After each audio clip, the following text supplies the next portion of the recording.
الحمد لله حمدا موافيا لنعمه مكافيا لمزيده، والصلاة والسلام على سيدنا محمد وآله وصحبه وجنوده، أما بعد. قال الله سبحانه وتعالى: إن الذين قالوا ربنا الله ثم استقاموا تتنزل عليهم الملائكة ألا تخافوا ولا تحزنوا وأبشروا بالجنة التي كنتم توعدون نحن أولياؤكم في الحياة الدنيا وفي الآخرة وَلَكُمْ فِيهَا مَا تَشْتَهِي أَنفُسُكُمْ وَلَكُمْ فِيهَا مَا تَدَّعُونَ نُزُلًا مِّن غَفُورٍ رَّحِيمٍ. وقال النبي صلى الله عليه وسلم: إنما بعثت لأتمم مكارم الأخلاق، أو كما قال رسول اللہ صلی اللہ علیہ وسلم. محترم بزرگوں، دوستوں اور عزیزین بھائی، ہماری اپنی دنیا ہمارے اللہ سے ہے اور ہماری اپنی آخرت بھی ہمارے اپنے اللہ سے ہے. دنیا میں ہوگا وہ جو اللہ چاہیں گے، اور آخرت میں ہوگا وہ جو اللہ چاہیں گے. میری اپنی اور آپ کی زندگی کی کامیابی کی سب سے بڑی اور پہلی بنیاد ہے کہ ہم اپنے اللہ کو اپنی زندگی سے خوش کریں، ہم اپنے اللہ کو اپنی زندگی سے راضی کریں. اس کائنات میں جو کچھ ہوتا ہے وہ اللہ کے امر سے ہوتا ہے، اللہ کے حکم سے ہوتا ہے. اللہ جس چیز کے ارادے کر لیں، اللہ کے ارادے کو کوئی ٹال نہیں سکتا. اس لیے بندے کو چاہیے کہ اپنی خواہشات کو، اپنی چاہتوں کو اللہ کے احکامات پر قربان کر دیں، تو اللہ تعالیٰ اپنی قدرت سے بندے کی دنیا بھی بنائیں گے اور اپنی قدرت سے بندے کی آخرت بھی اللہ تعالیٰ بنائیں گے. اسی لیے کہا گیا کہ میرے بندے کچھ تو چاہتا ہے، کچھ میں چاہتا ہوں، لیکن ہوتا وہی ہے جو میں چاہتا ہوں. تو نے اگر وہ کر دیا جو میں چاہتا ہوں تو پھر میں وہ کروں گا جو تو چاہتا ہے، اور اگر تو نے وہ نہ کیا جو میں چاہتا ہوں تو پھر میں وہ ہونے نہیں دوں گا جو تو چاہتا ہے. اور آخر میں چاہت تو میری چلے گی، آخر میں چاہت تو میرا اپنا حکم چلے گا. تو بندہ وہ کر دے جو اللہ چاہتے ہیں تو پھر اللہ وہ کرے گا جو بندہ چاہتا ہے. اللہ بندے کی دنیا بھی بنائیں گے، اللہ بندے کی آخرت بھی بنائیں گے. تو ہم سب کی نجات اور کامیابی کا راستہ ہے کہ ہم اللہ سے دوستی لگائیں، اللہ سے یاری لگائیں، اللہ کو پہچانیں، اللہ کو خوش کریں، اللہ کا یقین، اللہ کی محبت اپنے دلوں میں پیدا کریں. یہ وہ مقصد تھا اور یہ وہ بات تھی کہ جس کے لیے اللہ پاک نے ہر زمانے میں انبیاء علیہ السلام کو دنیا میں بھیجا. وہ دنیا میں آ کر دنیا کے انسانوں کو اللہ کی پہچان کراتے تھے، دنیا کے انسانوں کو اللہ کا تعارف کراتے تھے. اس لیے انبیاء علیہ السلام کی دعوت ہمیں ملتی ہے: لا الہ الا اللہ آدم صفی اللہ، لا الہ الا اللہ نوح نجی اللہ، لا الہ الا اللہ ابراہیم خلیل اللہ، لا الہ الا اللہ اسماعیل ذبیح اللہ، لا الہ الا اللہ یوسف صدیق اللہ، لا الہ الا اللہ داؤد خلیفۃ اللہ، لا الہ الا اللہ سلیمان صاحب المملوکت، لا الہ الا اللہ موسیٰ کلیم اللہ، لا الہ الا اللہ عیسیٰ روح اللہ، اور لا الہ الا اللہ محمد الرسول اللہ صلی اللہ علیہ وسلم. یہ وہ پیغام تھا جو انبیاء علیہ السلام کو دے کر اللہ پاک نے دنیا میں بھیجا کہ دنیا کے انسانوں کو بتاؤ کہ اس کائنات کا خالق اکیلا اللہ ہے، اس کائنات کا مالک اکیلا اللہ ہے. تم اگر دنیا اور آخرت کو سنوارنا اور بنانا چاہتے ہو، تم اللہ کو خوش کر لو، اللہ کو راضی کر لو، اللہ کو اپنا بنا لو. اللہ اپنی قدرت سے تمہاری دنیا بھی بنائے گا، اللہ اپنی قدرت سے تمہاری آخرت بھی بنائے گا. تو انبیاء علیہ السلام کا یہ پیغام رہا. اچھا، انہوں نے یہ بھی بتایا کہ اللہ بہت بڑے ہیں، اللہ کی ساری کائنات میں اللہ کا ملک ہے، ساری کائنات میں اللہ کی چلتی ہے. قرآن جو اللہ تعالیٰ نے حضرت محمد صلی اللہ علیہ وسلم پر کتاب اتاری، تو اس قرآن نے بھی ہمیں اللہ کا تعارف کرایا. اور کیسی خوبصورت صفات، کیسے زبردست کمالات. پورا قرآن ہمیں اللہ تعالیٰ کا تعارف کراتا ہے، پورا قرآن ہمیں اللہ تعالیٰ کی پہچان کراتا ہے کہ اس کائنات کا بنانے والا کون، اس کائنات کا خالق اور مالک کون. تو قرآن نے جگہ جگہ ہمیں اللہ پاک کا تعارف کرایا. اللہ پاک کی عظمت اور اللہ پاک کی صفات کے تذکرے قرآن نے ہمیں سنائے کہ ساری کائنات کے خالق اور مالک اکیلے اللہ ہیں. الحمدللہ رب العالمین، تمام تعریف اس اللہ کے لیے جو ساری کائنات کے پالنہار ہے. قل اللہم مالک الملک تؤتی الملک من تشاء وتنزع الملک ممن تشاء وتعز من تشاء وتذل من تشاء بیدک الخیر انک علی کل شیء قدیر تولج اللیل فی النہار وتولج النہار فی اللیل وتخرج الحی من المیت وتخرج المیت من الحی وترزق من تشاء بغیر حساب. نبی جی آپ کہیے اللہ سارا ملک آپ کا ہے، آپ جس کو چاہیں دیں، آپ جس سے چاہیں لیں، اللہ دے دیں کوئی لے نہیں سکتا، اللہ لے لیں کوئی دے نہیں سکتا۔ عزت کے مالک آپ ہیں، آپ جسے چاہیں عزت دیں، آپ جسے چاہیں ذلیل کریں۔ کوئی بندہ یہ نہ سمجھے کہ کرسی مل گئی تو عزت بھی ساتھ میں آئے گی۔ اللہ وہ اللہ ہے جو کرسیوں پہ بٹھا کے ذلت کا توق گلے میں ڈالنا جانتا ہے اور سر پہ جوتے پڑوانا جانتا ہے۔ کوئی یہ نہ سمجھے کہ کرسی ہاتھ سے نکل گئی تو ذلت بھی ساتھ میں آئے گی۔ یہ پیغام دیا کہ اللہ وہ اللہ ہے کہ جب عزت کے فیصلے کریں تو کرسیاں چھین کے بھی عزت کا تاج اپنی قدرت سے سر پہ پہنانا جانتا ہے۔ بیدک الخیر، ساری خیر تو اللہ پاک آپ کے ہاتھ میں ہے۔ اور اللہ کیسے؟ فرمایا کہ اعلیٰ کل شیء قدیر، کہ ہر چیز پر قادر آپ کی ذات ہے، کہ آپ دن کو رات سے نکالتے ہیں، رات کو دن سے نکالتے ہیں، مردہ کو زندہ سے نکالتے ہیں، زندہ سے مردہ کو نکالتے ہیں، اور آپ جسے چاہتے ہیں بے حساب روزی عطا فرماتے ہیں۔ للہ ملک السماوات والارض، قرآن نے کہا کہ آسمان و زمین میں تو اللہ کا راج ہے۔ یخلق ما یشاء، جو چاہے پیدا کرے۔ یہب لمن یشاء اناثا، جس کو چاہے لڑکیاں دے۔ ویہب لمن یشاء الذکور، جس کو چاہے لڑکے دیں۔ او یزوجہم ذکرانا و اناثا، جس کو چاہے دونوں دے دے۔ ویجعل من یشاء عقیما، جس کو چاہے بانجھ کر دے۔ کہ ساری کائنات میں اللہ کی قدرت ہے، ساری کائنات کا رب اکیلا اللہ۔ قرآن نے کہا اینما تولوا فثم وجہ اللہ، تم جدھر دیکھو تمہیں اللہ کے جلوے نظر آئیں، تم جدھر دیکھو تمہیں اللہ کی قدرت نظر آئے۔ رب المشرقین و رب المغربین، دونوں مشرقین کا رب اللہ، دونوں مغربین کا رب اللہ۔ کائنات کا ذرہ ذرہ اللہ کی حکومت میں، کائنات کا پتہ پتہ اللہ کی حکومت میں، کائنات کی ہر شے اللہ کی محتاج۔ کیسی صفات والے اللہ، کیسے کمالات والے اللہ۔ تو قرآن پاک میں ارشاد فرمایا وَلَوْ أَنَّمَا فِي الْأَرْضِ مِن شَجَرَةٍ أَقْلَامٌ وَالْبَحْرُ يَمُدُّهُ مِن بَعْدِهِ سَبْعَةُ أَبْحُرٍ مَا نَفِدَتْ كَلِمَاتُ اللَّهِ، سارے درختوں کی کاٹ کاٹ قلم بنائیں، 7 سمندر کی سیاہی بنائیں۔ قرآن کہتا ہے کم پڑ جائیں گے اور 7 کہیں سے لے کر آ جائیں۔ 14 سمندروں کی سیاہیاں اکٹھی کر کے ازل سے ابد تک کے انسان جنات جو مر گیا ان کو پھر سے بلا لیں، جو ابھی تک دنیا میں نہیں آئے ان کو خاص طور سے انوائٹ کر لیں کہ چلو چل کے اللہ کی تعریف لکھنی ہے۔ فرشتوں کو بھی اپنی مدد کے واسطے بلائیں، نبیوں اور رسولوں کو بھی اپنی مدد کے واسطے بلائیں۔ حضرت محمد الرسول اللہ صلی اللہ علیہ وسلم بھی تشریف فرما ہو، جبرائیل بھی، میکائیل بھی، اسرافیل بھی، اسرائیل بھی، ساری کائنات کی مخلوقات اکٹھی ہو جائے اللہ کی تعریف لکھنے کے لیے۔ جو میں لکھوں آپ نہ لکھیں، جو آپ لکھیں وہ کوئی اور نہ لکھے، ہر ایک اللہ کی الگ الگ صفات لکھتا چلا جائے تو قرآن کہتا ہے کہ 14 سمندر کی سیاہی ختم ہو جائیں گے، اللہ کی صفات کا بیان ختم نہیں ہو سکتا۔ یا میں تھوڑا سا سمجھانے کے لیے 14 سمندر کہا، ورنہ 14 لاکھ سمندر کی سیاہیاں اکٹھی کر لیں، اللہ کی قسم اللہ کی صفات کا بیان پورا نہیں ہو سکتا۔ زبردست صفات والے اللہ، ہمیں گنائی بہت تھوڑی کہ کون ہے ساری کائنات کا خالق اور مالک، کہا کہ وہ اللہ ہے۔ ان کی کیا صفات ہیں؟ تو 99 صفات ہمیں بتائی، الرحمن، الرحیم، الملک، القدوس، السلام، المؤمن، المہیمن، العزیز، الجبار، المتکبر، الخالق، الباری، المصور، الغفار، القہار، الوہاب، الرزاق، الفتاح، العلیم، القابض، الباسط، الخافض، الرافع، المعز، المذل، السمیع، البصیر، الحکم، العدل، اللطیف، الخبیر، الحلیم، العظیم، الغفور، الشکور، العلی، الکبیر، الحفیظ، المقیت، الحسیب، الجلیل، الکریم، الرقیب، المجیب، الواسع، الحکیم، الودود، المجید، الباعث، الشہید، الحق، الوکیل، القوی، المتین، الولی، الحمید، المحصی، المبدی، المعید، المحیی، الممیت، الحی، القیوم، الواجد، الماجد، الواحد، الاحد،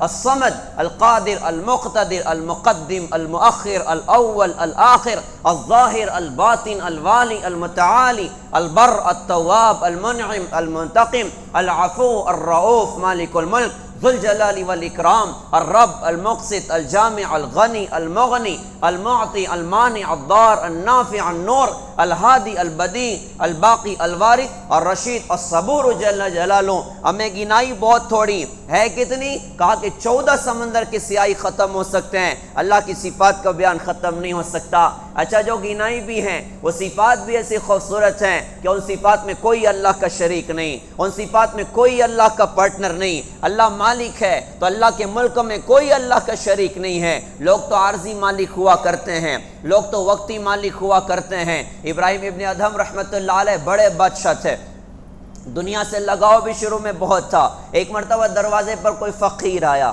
اور اندر آنا چاہا، لوگوں نے روکا کہ تم اندر نہیں آ سکتے، کہا نہیں نہیں مجھے آرام کرنا ہے، مجھے اندر آنے دو۔ ابراہیم بن ادہم نے فرمایا بھائی ٹھیک ہے اسے آنے دو۔ وہ جب قریب آیا تو کہا کہ بھائی میں آرام کرنا چاہتا ہوں، یہ سرایا مجھے معلوم ہوتا ہے۔ ابراہیم بن ادہم رحمۃ اللہ علیہ کہنے لگے یہ کوئی سرایا نہیں ہے، یہ کوئی مسافر خانہ نہیں ہے، یہ میرا اپنا محل ہے۔ کہا کہ حضرت مجھے تو یہ سرایا ہی لگتا ہے، آپ بتائیں کہ آپ سے پہلے اس محل میں کون رہتا تھا؟ کہا میرے والد تھے۔ کہا آپ کے والد سے پہلے؟ کہا میرے دادا کے پاس تھا۔ کہا دادا سے پہلے؟ فرمایا کہ پر دادا کے پاس تھا۔ تو انہوں نے کہا کہ پھر تو یہ مسافر خانہ ہی ہوا، ایک آتا ہے دوسرا چلا جاتا ہے، ایک جاتا ہے دوسرا اس کی جگہ آ جاتا ہے، ان قریب آپ بھی دنیا سے جائیں گے، یہاں کا مالک کوئی اور ہوگا۔ دنیا کے مالک تو عارضی مالک ہوا کرتے ہیں، اصل اس کائنات کا مالک اکیلا اللہ ہے، ازل سے ابد تک اللہ کی حکومت ہے، کائنات کے ذرے ذرے پر اللہ کی حکومت ہے۔ تو مالک ایسے کہ ان کے ملکوں میں کوئی ان کا شریک نہیں،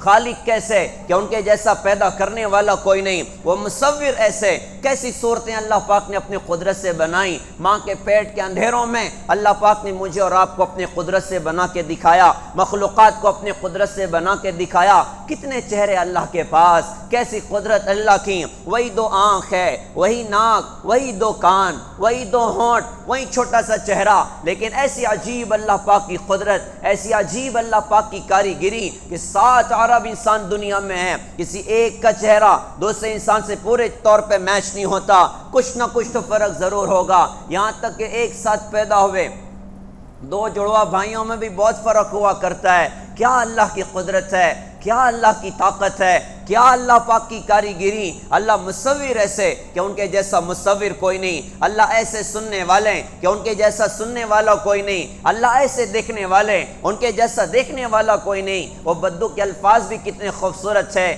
اس نے کہا تھا لا تواری منہ سماء سماء، ایک آسمان دوسرے آسمان کو اللہ کی نظروں سے نہیں چھپا سکتا، ولا ارض ارضا، ایک زمین دوسری زمین کو اللہ کی نظروں سے نہیں چھپا سکتی، ولا جبل ما فی وارہ، پہاڑ اپنے پتھرے جگر میں چھپی ہوئی چیز کو اللہ کی نظروں سے نہیں چھپا سکتے، ولا بحر ما فی قارہ، سمندر اپنی تہ کے خزانوں کو اللہ کی نظروں سے نہیں چھپا سکتے۔ اللہ کا دیکھنا ایسا، اللہ کا سننا ایسا۔ حدیث قدسی میں ارشاد فرمایا کہ سارے انسان، جنات، بڑے چھوٹے، مرد عورت، اگلے پچھلے، وہ سارے جمع ہو جائیں اور سب جمع ہو کر اپنی اپنی زبانوں میں اللہ پاک سے سوال کریں، اپنی خواہشات کی حد تک اللہ پاک سے سوال کریں، تو اللہ وہ اللہ ہے جو ایک وقت میں سب کی سنتا ہے، اور سب کی سننے کے بعد سب کو ان کی خواہشات کی حد تک دے دیں۔ اللہ کے خزانے میں مچھر کے پر کے برابر کمی نہیں ہو سکتی۔ کیسے خزانے ہمارے اللہ کے، کیسی قدرت ہماری اللہ کی، کیسی طاقت ہمارے اپنے اللہ کی۔ تو اللہ پاک کی صفات ایسی کہ اللہ کی صفات میں کوئی اللہ کا شریک نہیں۔ اچھا، جس صفت کو بار بار قرآن میں اللہ پاک نے سنایا اور جس صفت کے بار بار تذکرے کیے، وہ کرم کی صفت ہے، وہ رحم کی صفت ہے، وہ درگزر کرنے کی صفت ہے، وہ معاف کرنے کی صفت ہے، رحمان اور رحیم کی صفت ہے کہ اللہ بہت مہربان ہے، اللہ بہت رحم کرنے والے ہیں۔ کیا پیغام دیا گیا، کیا بات بندوں کو سمجھائی گئی۔ بندے اکثر یہ بات سمجھتے ہیں کہ بڑے سے دوستی کرنا مشکل کام ہوا کرتا ہے، بڑے کو راضی کرنا مشکل کام ہوا کرتا ہے۔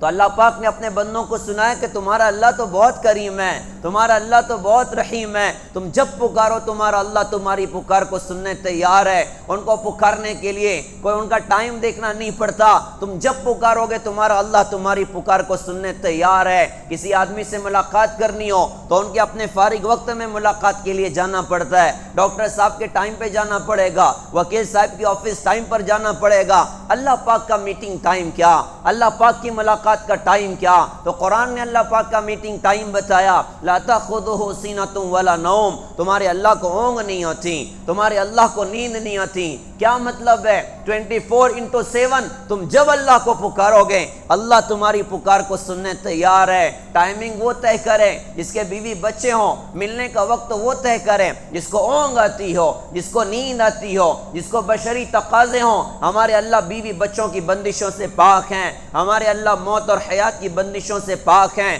اونگ سے بھی پاک، نیند سے بھی پاک، کہا کہ جب پکارو گے تمہارا اللہ تمہاری پکار کو سننے تیار ہے، اور ڈرنا نہیں، گھبرانا نہیں، تمہارے اللہ بہت کریم ہے، تمہارے اللہ بہت رحیم ہے، تمہارے اللہ بہت معاف کرنے والے ہیں۔ کیسا رحم اور کرم اللہ کا کہ اپنے عرش پر لکھوایا ان رحمتی تغلب غضبی، بے شک میری رحمت میرے غصے سے زیادہ بڑی ہوئی ہے، میرے غصے سے زیادہ بڑی ہوئی۔ کیسا کرم اللہ کا، کیسا رحم اللہ کا۔ پیارے بھائیوں، میری اور آپ کی سب سے بڑی ضرورت ہے ہم اپنے اللہ کو راضی کر لیں، ہم اپنے اللہ سے یاری لگا لیں، ہم اپنے اللہ کو اپنے ساتھ لے لیں۔ اتنے سخت حالات مسلمانوں پر، ایسی سخت قیامت اس وقت مسلمانوں پر، کیا کچھ دنیا میں مسلمانوں کے ساتھ ہو رہا ہے۔ مسلمان کے پاس کمی کس چیز کی ہے؟ کیا ملک مسلمان کے پاس نہیں؟ کیا حکومت مسلمان کے پاس نہیں؟ کیا پیسے مسلمان کے پاس نہیں؟ پیسے مسلمان کے پاس بہت زیادہ، حکومت مسلمانوں کے پاس بہت زیادہ، اکثریت میں بھی پوری دنیا میں مسلمان ہیں۔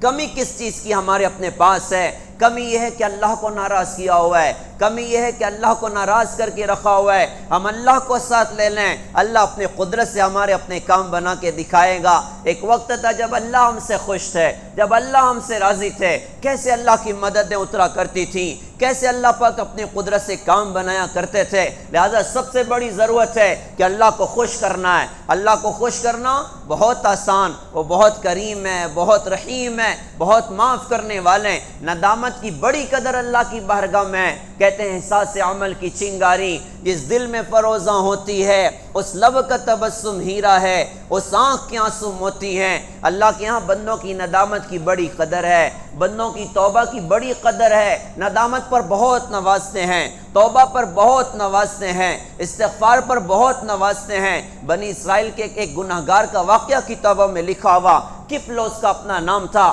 ساری زندگی زنا میں، شراب میں، عیاشی میں اس کی زندگی گزرتی۔ ایک مرتبہ خاتون اس کے پاس آئی، اس نے اپنی عزت کا سودا کیا، کچھ پیسے پر معاملہ طے ہوا۔ جب قریب پہنچا تو خاتون کانپ رہی تھی، آنکھ سے آنسو نکل رہے تھے۔ کفل نے کہا کہ میں نے تجھے مجبور نہیں کیا، تو چل کر میرے پاس آئی ہے، اب تو روتی کیوں ہے؟ اس خاتون میں کیا درد بھرا تھا، کیا درد بھرا تھا۔ اس خاتون نے کہا کہ کفل، آج تک میں نے اپنی عزت کا سودا نہیں کیا اور مجھے اپنے اللہ کا ڈر ہوتا ہے۔ آج معاملہ یہ ہو گیا، گھر میں کئی دن کا فاقہ، میرے چھوٹے چھوٹے بچے فاقے سے ان کی راتیں گزر رہی ہیں۔ اب میں نے مجبور ہو کر فیصلہ کیا کہ آج عزت کا سودا کر کے اپنے بچوں کے پیٹ کے بھرنے کا انتظام کروں گی۔ کفل نے سنا تو کانپ اٹھا، اس کی آنکھ سے آنسو بہ پڑے۔ اس خاتون کے آنسوں میں اور اس خاتون کے تقوی میں کیا عجیب اثر تھا کہ کفل کے دل کی دنیا کو اس نے جھنجھوڑ دیا۔ اس کی آنکھ میں آنسو، اس نے کہا کہ تو نے آج تک گناہ نہیں کیا، ایک بار موقع آیا تو کانپ رہی ہے۔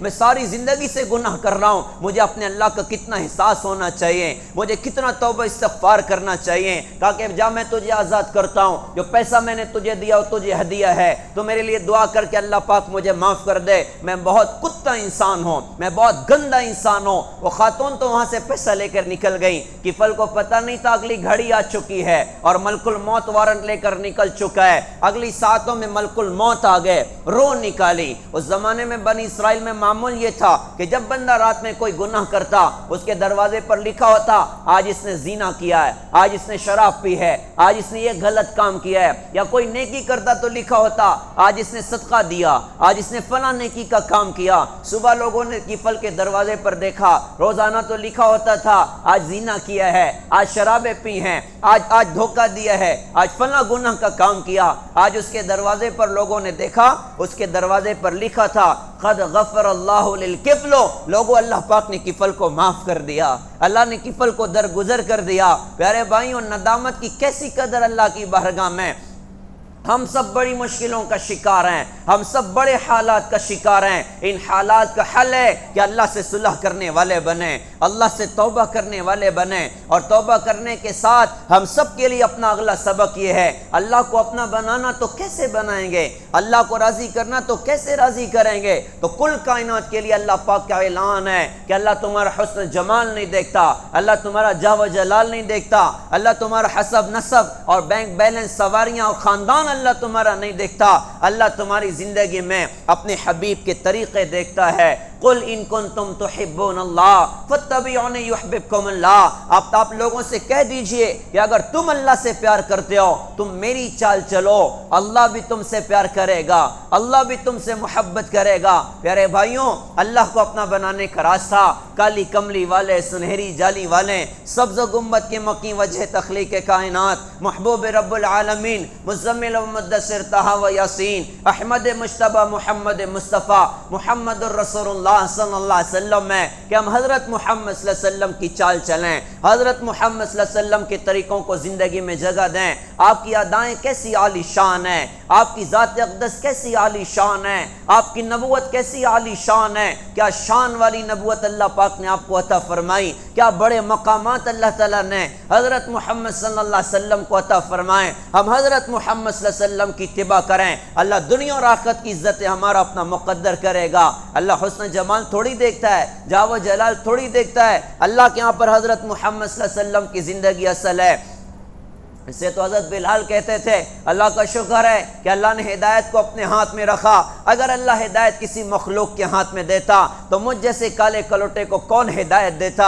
ہدایت اللہ نے اپنے ہاتھ میں رکھی ہوئی، اور عزت اللہ جو عطا کرتا ہے، کامیاب جو اللہ بندوں کو کرتا ہے، وہ حضرت محمد صلی اللہ علیہ وسلم کی زندگی کی بنیاد پر کرتا ہے۔ لہذا پیارے بھائیوں، ہم سب کے لیے پیغام ہے کہ ہم کچھ بنے نہ بنے عاشق رسول بنیں، ہم کچھ بنے نہ بنے غلام رسول بنیں، ہم کچھ بنے نہ بنے غلام مصطفیٰ بنیں۔ آخرت میں اللہ کسی سے نہیں پوچھیں گے بتاؤ تم خان تھے یا پٹھان تھے، تم امیر تھے یا غریب تھے، تم شیخ تھے یا سید تھے، تم انصاری تھے یا منصوری تھے۔ اللہ ہر ایک سے پوچھے گا ارے بتاؤ تم محمدی تھے کہ نہیں تھے، بتاؤ تم میرے نبی کے غلام تھے کہ نہیں تھے۔ انسان اپنے پر احسان کرنے والے کا غلام ہوا کرتا ہے۔ ہم پر سب سے زیادہ احسان ہمارے اپنے اللہ کا، اور اللہ کے بعد سب سے زیادہ احسان محمد الرسول اللہ صلی اللہ علیہ وسلم کا۔ ہم حضرت محمد صلی اللہ علیہ وسلم کی چال چلیں، احسان کا بدلہ آپ کی اتباع سے کریں، آپ کے احسانات پر ہم حضرت محمد صلی اللہ علیہ وسلم کی سنتوں کو زندگی میں جگہ دیں، ہم ان پر قربان ہوں جن پر جانور قربان ہو گئے۔ ہمارے نبی کا حج کا موقع تھا، آپ نے 63 اونٹ اپنے ہاتھ سے ذبح فرمائے، 100 اونٹوں کی قربانیاں اپنی طرف سے کی تھیں، آپ نے اونٹوں کو ذبح کرنا شروع کیا۔ ہم جانور کو ذبح کرنا چاہیں تو بچنے کی لاکھ کوششیں کرتا ہے۔ پہلی بار بوڑھے آسمان نے ایسا منظر دیکھا تھا کہ جب اللہ کے رسول نے اونٹوں کو ذبح کرنا شروع کیا، اونٹوں کی نظر حضرت کے مبارک چہرے پر پڑی تو اونٹوں میں دوڑ لگی، ہر اونٹ چاہ رہا ہے کہ پہلے میں ذبح ہو جاؤں، پہلے میں ذبح ہو جاؤں۔ کیا شان اللہ پاک نے ہمارے آقا کو عطا فرمائی، کیا نبوت اللہ پاک نے ہمارے آقا کو عطا فرمائی کہ جنگل کے درندے بھی جانتے ہیں یہ اللہ کے نبی حضرت محمد صلی اللہ علیہ وسلم ہے، یہ خاتم النبیین ہے، یہ سارے نبیوں کے امام ہیں، یہ اللہ کا جھنڈا اٹھانے والے ہیں۔ اللہ کے رسول صلی اللہ علیہ وسلم کا واقعہ سیرت کی کتاب میں لکھا ہوا، آپ مدینہ سے باہر نکل رہے ہیں، آپ کو آواز آئی السلام علیکہ یا رسول اللہ، آپ نے دائیں بائیں دیکھا کوئی نہ تھا،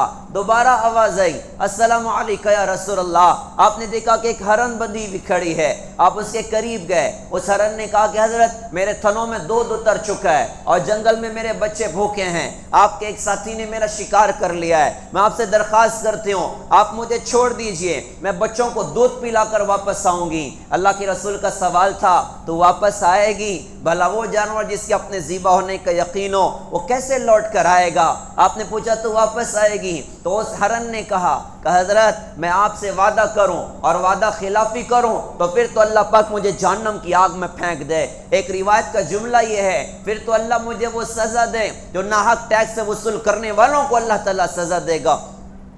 آپ نے رسی کو کھولا اور وہیں بیٹھ گئے اور وہ ہرن دوڑتے دوڑتے جنگل میں غائب ہو گئی۔ تھوڑی دیر کے بعد اللہ کے رسول نے دیکھا وہ بچوں کو چھوڑ کر حضرت کے پاس دوڑ کر واپس آئی۔ کیا شان ہے کہ جانور نبی پر جان قربان کرنے تیار ہے۔ ہائے رے ہائے، آج نبی کے کہنے پر مسلمان سود چھوڑنے تیار نہیں، جھوٹ چھوڑنے تیار نہیں، زنا چھوڑنے تیار نہیں، شراب چھوڑنے تیار نہیں، ماں باپ کی نافرمانی چھوڑنے تیار نہیں، نبی کے کہنے پر بہنوں کے حقوق ادا کرنے تیار نہیں، نبی کے کہنے پر ناچنے والوں کے گندے لائف سٹائل چھوڑنے تیار نہیں، نبی کے کہنے پر آنکھوں کو جھکانے تیار نہیں۔ وہ جنگل کا درندہ ہے جو نبی کے وعدے پر جان قربان کرنے کے لیے حاضر خدمت ہوا۔ آپ نے اس کی رسی کو لیا، باندھ دیا، وہیں تشریف فرما ہوئے۔ اتنے میں وہ صحابی آ گئے، جنہوں نے اس ہرن کا شکار کیا تھا، آ کر دیکھا کہ حضرت تشریف فرمائے، کہا کہ حضرت آپ ادھر؟ تو آپ نے فرمایا بھائی تجھ سے ایک درخواست کرنا چاہتا ہوں۔ آپ نے فرمایا حضرت حکم؟ انہوں نے کہا حضرت آپ حکم فرمائیں۔ آپ نے فرمایا بھائی یہ ہرن تم مجھے بیچ دو۔ انہوں نے کہا حضرت آپ پیسے کی کیا بات کرتے ہو، آپ پر دو جان قربان ہے، ہرن کیا چیز ہے، آپ ہدیے میں رکھ لیجئے۔ آپ نے اس کو لیا اور رسی کو کھولا اور فرمایا کہ جا اپنے بچوں کے پاس چلی جا۔ محسن اعظم حضرت محمد رسول اللہ صلی اللہ علیہ وسلم فرمایا کہ جا اپنے بچوں کے پاس چلی جا۔ صحابہ کہتے ہیں وہ ہرن ایسا خوش ہوئی، اس نے اپنے پیر کو زمین پر مارا، اور سیرت کی کتاب میں لکھا ہوا اس ہرن نے کہا میں گواہی دیتی ہوں کہ آپ اللہ کے علاوہ کوئی معبود نہیں اور آپ اللہ کے سچے رسول ہیں۔ زید ابن ارقم رضی اللہ عنہ کی روایت کتابوں میں لکھی ہوئی، کہا کہ میں اس ہرن کو جانتا تھا، وہ جنگل میں چلتے پھرتے پڑھتے تھی لا الہ الا اللہ محمد الرسول اللہ، لا الہ الا اللہ محمد الرسول اللہ، لا الہ الا اللہ محمد الرسول اللہ صلی اللہ علیہ وسلم، جن کو جانور پہچانتے تھے آج امتی نے ان کو بھلا کر رکھا ہوا۔ پیارے بھائیوں یہ سعادت کی بات ہے کہ ہم حضرت محمد صلی اللہ علیہ وسلم کی چال چلیں، حضرت محمد صلی اللہ علیہ وسلم کے طریقوں کو اپنی زندگی میں جگہ دیں۔ اللہ دنیا بھی اس کی برکت سے بنا کے دکھائے گا، اللہ آخرت بھی اس کی برکت سے بنا کے دکھائے گا۔ وہ لوگ جن پر دنیا حکومت نہ کرتی تھی لیکن جب نبی کے دین پر آئے اللہ نے کیسے ان کو نوازا، اللہ نے کیسے ان کے کام بنا کے دکھائے، اللہ نے کیسے رفعتیں اور کیسی عزتیں اللہ پاک نے انہیں عطا فرمائی۔ جو نہ تھے خود راہ پر دنیا کے رہبر بن گئے، وہ کیا نظر تھی جس نے مردوں کو مسیحا کر دیا۔ صحابہ کو کیسے اللہ پاک نے عروج عطا فرمایا، کیسے اللہ پاک نے ترقیاں عطا فرمائی۔ راستہ حضرت محمد صلی اللہ علیہ وسلم کا تھا، لہٰذا ہم بھی اپنے نبی حضرت محمد صلی اللہ علیہ وسلم کے پاکیزہ دین کو اپنی زندگی میں جگہ دیں۔ آپ کے دین کا پورا نچوڑ دو باتوں میں، ایک تقوی میں، دوسرے اچھے اخلاق میں۔ ہم اپنی زندگی میں اللہ کو خوف داخل کریں، اللہ کا استحضار پیدا کریں، فکر آخرت اپنے اندر میں پیدا کریں۔ اللہ میرا آخرت میں کیا بنے گا، میرا اللہ کے سامنے کیا بنے گا، میرا اللہ مجھ سے پوچھے گا زندگی کہاں لگائی، جوانی کہاں لگائی، مال کہاں سے کمایا، کہاں خرچ کیا، بتا تو نے اپنے علم پر کیا عمل کیا۔ فکر آخرت اندر میں اتر جائے، اللہ کا استحضار اندر میں اتر جائے، تقوی اندر میں پیدا ہو جائے اور بندہ اپنی قیمتی زندگی کو وصول کرنے والا بنے۔ جن کے اندر تقوی اترتا ہے، جن کے اندر فکر آخرت اترتا ہے، وہ اپنی زندگی کو ضائع نہیں کرتے، وہ اپنی جوانیوں کو برباد نہیں کرتے۔ انہیں احساس ہوتا ہے کہ اللہ کے سامنے جا کر زندگی کا جواب دینا، لہذا زندگیاں وصول کر رہے ہوتے ہیں اور بڑے بڑے اعمال کر کے ڈرتے ہیں اللہ آخرت میں ہمارا کیا بنے گا۔ ہارون رشید کی بیوی زبیدہ بڑی نیک خاتون تھی، حج پر گئی اپنے زمانے میں، جب پہنچی تو دیکھا کہ بہت پانی کی تکلیف حجیوں کو ہے۔ بڑے بڑے انجینئروں کو حج کے بعد جمع کیا کہ کوئی پانی کا انتظام ہونا چاہیے۔ انجینئرز نے کہا فلاں دور دریا، وہاں سے نہر نکالنی پڑے گی اور بہت زیادہ خرچہ لگے گا۔ جن کی نگاہیں اللہ کے خزانوں پر ہوتی ہے ان کے انداز بھی نرالے ہوا کرتے ہیں۔ زبیدہ رحمت اللہ علیہ نے فرمایا کہ گھبراؤ نہیں، اگر کدال کی ایک مار پر ایک سونے کا سکہ بھی خرچ ہوگا میں خرچ کرنے تیار ہوں۔ میرے دونوں ہاتھ اللہ کے غیبی خزانوں میں ہیں، جتنا کہو گے نکال کر دیتی چلی جاؤں گی۔ انہوں نے خرچ کیا، 17 لاکھ دینار اپنی جیب سے لگائے اور نہر زبیدہ تیار ہوئی۔ برسہ برس صدیوں اس امت کے حجاج کرام اس نہر کے پانی سے فائدہ حاصل کرتے رہے۔ آج بھی اس کے باقیات ماشاءاللہ عرفات کے علاقوں میں موجود ہیں۔ کتنا بڑا نیک کام کیا، کتنی راحت کا سامان ہوا۔ ساری زندگی کی گناہگار عورت ایک کتے کو پانی پلا گئی۔ اللہ کی رسول نے فرمایا کہ میں نے اس عورت کو جنت میں دیکھا۔ اللہ کے در کا حج کرنے والے، اللہ کے در کا طواف کرنے والوں کو جس خاتون کے ذریعے سے پانی ملا وہ کتنی بڑی نیکی کما گئی، وہ کتنا بڑا نیک کام کر گئی۔ جب نہر تیار ہو گئی اور لوگ جمع ہوئے، انجینئرز کہا جی ہم نے سارا کام کر لیا ہے اور پانی کا انتظام بھی ہو گیا، کچھ پیسے بچے آپ واپس لے لیں اور حساب کتاب کے رجسٹرز آپ چیک کر لیں۔ کہا کہ رجسٹر تو میرے پاس جمع کر دو، پیسے آپس میں تقسیم کر لو۔ حساب کتاب کو چیک نہیں کیا، اپنا دوپٹہ منگوایا اور اس دوپٹے میں حساب کتاب کی کاپیوں کو رکھا اور اس کی گٹھی بندوائی۔ محل کے پیچھے دریا تھا، اپنی خادماؤں کے ساتھ دریا پر گئیں اور اس گٹھی کو دریا کے حوالے کیا، اس گٹھی کو دریا کے حوالے کیا۔ آسمان کی طرف دیکھ کر کہا میرے اللہ میں نے ان کام کرنے والوں سے حساب نہیں لیا تو قیامت کے میدان میں مجھ سے حساب مت لینا۔ جن کے اندر تقوی ہوتا ہے ہے ان کی یہ زندگی کے انداز ہوتے ہیں کہ نیکیوں کو ضائع نہیں کرتے، اپنی زندگی کو وصول کرتے ہیں۔ جن کے اندر تقوی ہوتا ہے ان کی راتیں زنا میں، ان کی راتیں گناہوں میں، ان کی راتیں ناچ گانے کی محفلوں میں ضائع اور برباد نہیں ہوتی، ان کے دن بھی وصول ہوتے ہیں، ان کی راتیں بھی وصول ہوتی ہیں، کیونکہ انہیں فکر ہے کہ ہمیں اللہ کے سامنے جا کر جواب زندگی کا دینا، لہذا زندگی کو وصول کرتے ہیں۔ ہم اپنے اندر تقوی پیدا کریں، ہم اللہ کے استحضار کے ساتھ زندگی گزاریں، جب جو اللہ کا حکم ہماری طرف متوجہ ہو ہم اللہ کے حکم کی طرف دوڑ پڑیں۔ دوسری بات کہ اپنی زندگی کو اچھے اخلاق سے مزین کریں، ہم نبی کے اخلاق سیکھیں، ہم اپنے دل کی صفائیاں سیکھیں۔ حضرت انس رضی اللہ عنہ سے ہمارے نبی نے فرمایا تھا، اے میرے بیٹے اگر تم اپنے دل کی یہ کیفیت بنا سکتے ہو کہ تمہارے دل میں کسی کے بارے میں کھوٹ نہ ہو تو ایسا ضرور کرنا، یہ میری سنت ہے۔ جس نے میری سنت کو زندہ کیا اس نے مجھ سے محبت کی، اور جس نے مجھ سے محبت کی میرے ساتھ جنت میں ہوگا۔ اللہ کی رسول نے اپنی امت کو اخلاق سکھائیں، معاف کرنا سکھایا، درگزر کرنا سکھایا، عیبوں کو چھپانا سکھایا۔ ایک منافق آئے ہمارے نبی کے پاس، انصار میں سے تھے، حرملہ ابن زید ان کا اپنا نام تھا، آ کر کہا یا رسول اللہ کلمہ زبان پر ہے اور یہاں دل میں نفاق بھرا ہوا ہے، میں تنگ آ گیا ہوں اپنے نفاق سے، آپ سے درخواست کرتا ہوں آپ میرے لیے توبہ استغفار کر دیجئے کہ اللہ مجھے ایمان اور اسلام کی دولت عطا فرمائے۔ آپ نے ان کی زبان کو پکڑا اور اللہ سے دعا کی کہ اللہ اس کی زبان کو سچا کر دے اور اس کے دل میں میری محبت کو اتار دے۔ ان کی طلب، ہمارے نبی کی دعا، ایمان اندر میں اتر گیا، سچے صحابی بن گئے۔ کلمہ پڑھنے کے بعد کہنے لگے حضرت میں اپنے علاقے کے منافقوں کا سردار رہ چکا ہوں، آپ کہو تو سب کے نام آپ کے سامنے پیش کرتا ہوں کہ آپ کے پاس آنے جانے والوں میں کون کون منافق ہے۔ ہائے رے ہائے، اللہ کی قسم حضرت محمد صلی اللہ علیہ وسلم کو پتہ تھا آنے جانے والوں میں کون کون منافق ہے، لیکن میری تعلیم کے لیے اللہ کے رسول نے فرمایا، آپ کی تعلیم کے لیے اللہ کے رسول نے فرمایا کہ نہیں بھائی نہیں، ہمیں کسی کے نام نہ بتاؤ، ہمارے پاس جو آئے گا استغفار کی دعا کے لیے ہم اس کے لیے بھی ایسے ہی دعا کریں گے جیسے آپ کے لیے ہم نے دعا کی ہے۔